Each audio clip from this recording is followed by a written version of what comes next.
Ok. Pode ir. Tá ok já? Ok. Bora lá então. Hoje você está no programa 7 Minutos de EBD. Que legal, que legal. Eu gosto muito, me divirto aqui porque aqui é só no improviso, não tem voltar, é na hora que está acontecendo esse programa. Hoje nós estamos estudando a Bíblia que Jesus lia nesse trimestre, uma Bíblia muito gostosa. É um estudo muito gostoso de poder conhecer mais de Deus através da Bíblia que Jesus lia. Se Jesus lia a Bíblia e era importante, eu e você devemos ler porque é importante e porque Jesus lia. Que legal! Então, hoje nós vamos falar um pouquinho sobre a lição número 7, os escritos poéticos. Em 7 minutos de EBD nós vamos falar sobre os escritos poéticos. Se você tem sua revista, então pegue aí comigo, acompanhe comigo na página 41, tem o texto áureo. Não substitui a Bíblia, porque é a Bíblia, nós estamos estudando a Bíblia. Temos a revista, mas é a Bíblia que nós estamos estudando. Um versículo muito conhecido, Salmo 1 e versículo 1, diz assim, lição 7, escritos poéticos, texto áureo: bem-aventurado o homem que não anda no conselho dos ímpios, e a verdade prática, vivamos com sabedoria. Maravilha, é um salmo muito gostoso. E é sobre esses salmos que nós vamos falar hoje. O primeiro tópico vai falar de poesia e sabedoria. Então é uma sabedoria diária, né? É uma literatura, a literatura falando um pouquinho de forma também e um pouquinho de importância. É o tópico 1, poesia e sabedoria. A leitura, a poesia hebraica, no qual está escrito então aqui os salmos, Jó, Provérbios, Eclesiastes e Cantares, ela é uma poesia diferente da nossa cultura ou do idioma português, por exemplo, ou até mesmo dos idiomas latinos, que é a nossa, e de onde descende o nosso idioma. A poesia, a literatura hebraica muito rica, ela não tem rimas, então eu não preciso rimar ao final para dizer que é poesia. Então o salmo é uma poesia, mas nem todos têm rimas. Elas falam de paralelos, da vida diária, de coisas que possam ser vividas e aplicadas. Olha só, por exemplo, Salmo 23, versículo 1. O Senhor é meu pastor e nada me faltará. Isso é uma declaração, é uma adoração, é uma poesia. Então ele está, através da sua vivência diária, ele está então agora declamando, exaltando o Senhor, que o Senhor é o seu pastor e é o meu também, e nada me faltará também. Então por isso então que é chamado de poesia, mas não significa que ao final tem que rimar. Rima é no nosso idioma, não no hebraico. E os paralelos é importante. O Salmo 104, versículo 10 fala: Tu fazes rebentar fontes no vales, cujas correntes correm entre os montes. Vales, montes, dois paralelos distantes, mas é aí que está a presença do Senhor. E por isso que tem essa importância. A importância é que nós temos, através do Salmo que nós podemos adorar a Deus, é através dos Salmos que nós aprendemos mais de Deus.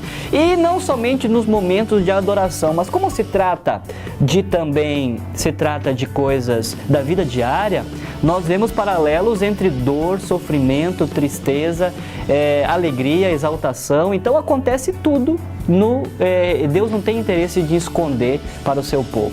Deus tem interesse de mostrar para o seu povo e que nós possamos aprender e aprender com os erros dos outros.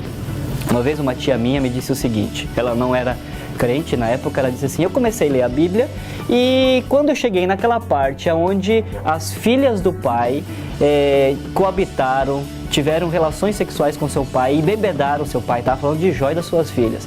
Aí disse: não quero nem saber de Bíblia. E a partir desse momento não leio mais de Bíblia. Não quero saber de Bíblia, porque quando se viu as filhas dormirem com o pai, as duas, então isso existe para que a gente possa aprender com isso e não fazer igual. Está na Bíblia porque Deus não quer esconder, Deus quer mostrar. E cabe a mim e a você identificar o que é certo e errado, aprender com os erros dos outros e fazer o que é certo. Inteligência é aprender com os próprios erros, mas sabedoria é aprender com os erros dos outros, e por isso que tem esses relatos da vida diária nos escritos poéticos. No tópico 2 vai falar de Jó, Provérbios e Eclesiastes. Então, Jó é um exemplo, né, de força, de fé, de coragem, e convive aí com tem os personagens, é muito legal, porque tem o personagem do diabo, o personagem dos amigos, o personagem do sofredor, mas principalmente o personagem do Salvador. E diz o seguinte, que o mundo jaz no maligno, mas nós sempre devemos crer no Senhor e nos fortalecer em fé na palavra de Cristo. Provérbios é uma coletânea então de vários provérbios, é aprender a sabedoria e o ensino. Então, se nós pudéssemos aplicar todos os conselhos e as instruções que há em Provérbios. Cantares também, então, é o registro de tudo que a mente pode pensar e a religião pode fazer. É um momento de poder também de sabedoria diária, de convivência diária com intimidade com o Senhor. E por fim, salmos e cantares, de uma coleção hebraica, já falei sobre isso, adoração e que inspira e que escreve as histórias, as vivências diárias do povo com o Senhor nosso Deus. A maioria deles, alguns são atribuídos, os autores, alguns são 2/3 são atribuídos a algum autor específico e alguns deles atribuídos a Davi, Asaf, alguns outros e alguns 1/3 que não tem conhecido, autor conhecido e dizem que é de Davi, atribuem a Davi. E cantares, Salomão, olha que interessante. Salomão escreveu 105 cânticos, 1.005 cânticos Salomão escreveu. E Cantares foi escolhido como o melhor. Por isso que Cantares de Salomão também é chamado de Cântico dos Cânticos. Quer dizer que é o melhor. Tenha os livros poéticos como um modelo de inspiração, de vivência diária e de adoração ao Senhor. Que Deus abençoe e nós nos vemos no próximo episódio. Beijão!